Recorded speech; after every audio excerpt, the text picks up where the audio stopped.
नमस्कार. छत्रपती शिवाजी महाराज की जय. मी अभिनेता राहुल सोलापूरकर. साधारण 1.5-2 महिन्यापूर्वी रीमा अमरापूरकर यांच्या एका पॉडकास्टवरती मी एक 50 मिनिटं मुलाखत दिली होती.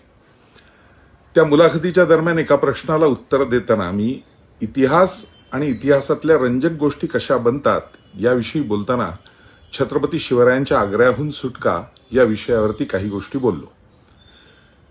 बिकानेरच्या राजवाड्यामधले काही पुरावे, राजस्थानची काही कागदपत्र, फारसी उर्दू अशा ग्रंथांमधले आणि औरंगजेबाच्या जवळच्या माणसांचे काही गोष्टी या ज्या वाचायला अभ्यासायला मिळालेल्या होत्या त्यामधल्या काही गोष्टी सांगून मी बोललो. आणि हे बोलताना महाराजांनी कोणाला रत्न दिली, कोणाला पैसे दिले, काय काय केलं, हे सगळं याचं फक्त एकत्रीकरण करताना महाराजांनी इतर लोकांना औरंगजेबाच्या जवळच्या कशा पद्धतीने आपल्या बाजूला वळवून घेतलं आणि तिथनं स्वतःची सुटका करून घेतली हा विषय मांडताना मी लाच हा शब्द वापरला. साम दाम दंडभेद अशा चारही पद्धतीने छत्रपती शिवराय फार मोठे राज्यकर्ते होऊन गेले याविषयी मी वेगळं सांगायची गरज नाही. किंबहुना छत्रपती राजर्षी शाहू महाराजांची भूमिका मी अत्यंत व्यवस्थितपणे पार पाडली होती, अत्यंत नेकीनं सगळा इतिहास अभ्यासून. आणि जगभर गेली अनेक वर्ष वंदनीय पूजनीय छत्रपती शिवाजी महाराज यांच्याविषयीची अनेक विषयांवरची व्याख्यानं जेवढा अभ्यास माझा आहे त्याप्रमाणे उत्तमरित्या देण्याचा मी प्रयत्न करत असतो आणि जगभरच्या लोकांनी ते वाखाणलेलं आहे. त्यामुळे छत्रपती शिवरायांचा अपमान करायचा हे माझ्या मनात येऊ सुद्धा शकत नाही, त्याचा विचार सुद्धा होऊ शकत नाही. कुणीतरी फक्त त्या पॉडकास्टमधली 2 वाक्य काढून महाराजांनी लाच दिली असा हा बोलला असं म्हणून त्याच्यावरनं जे काही संपूर्ण गदारोळ उठवायला प्रयत्न केला आहे, माझं असं प्रामाणिक सांगणं आहे, यातला कुठलाही हेतू माझा महाराजांचा एवढासा सुद्धा नखबर सुद्धा अपमान करण्याचा नाही.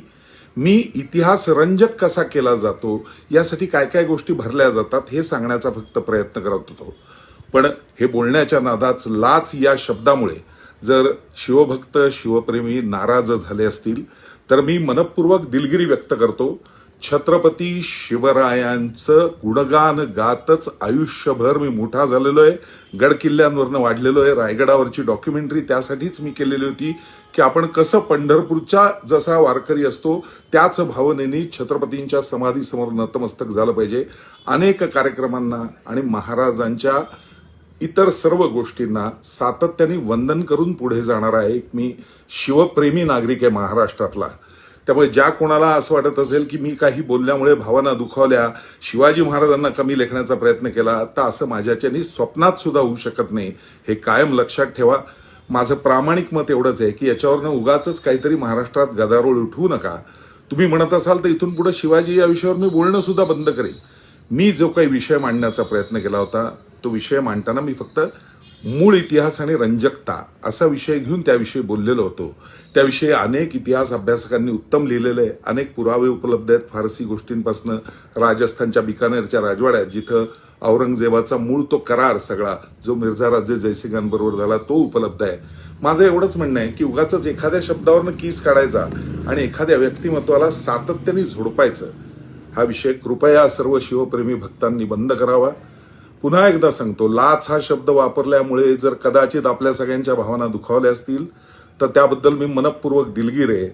हा शब्द शिवाजी महाराजांना कमी लेखण्यासाठी अजिबात नव्हता. लाचखोर मंडळी औरंगजेबाची होती एवढं मात्र कायम लक्षात ठेवा. आणि त्याचे पुरावे पण आहेत, अगदी अली कुली खानपासून सगळ्यांचे. मी त्या विषयात आता मात्र पडणार नाही. लाच हा शब्द वापरल्याबद्दल मनपूर्वक दिलगिरी व्यक्त करतो. शिवरायांपुढे 1000 वेळा मी नतमस्तक आहे. कदाचित जर आपल्या या भावना दुखावल्या असतील तर त्या या माझ्या खुलाशामुळे दूर होतील अशी अपेक्षा. जय जिजाऊ, जय शिवराय, भारत माता की जय, वंदे मातरम.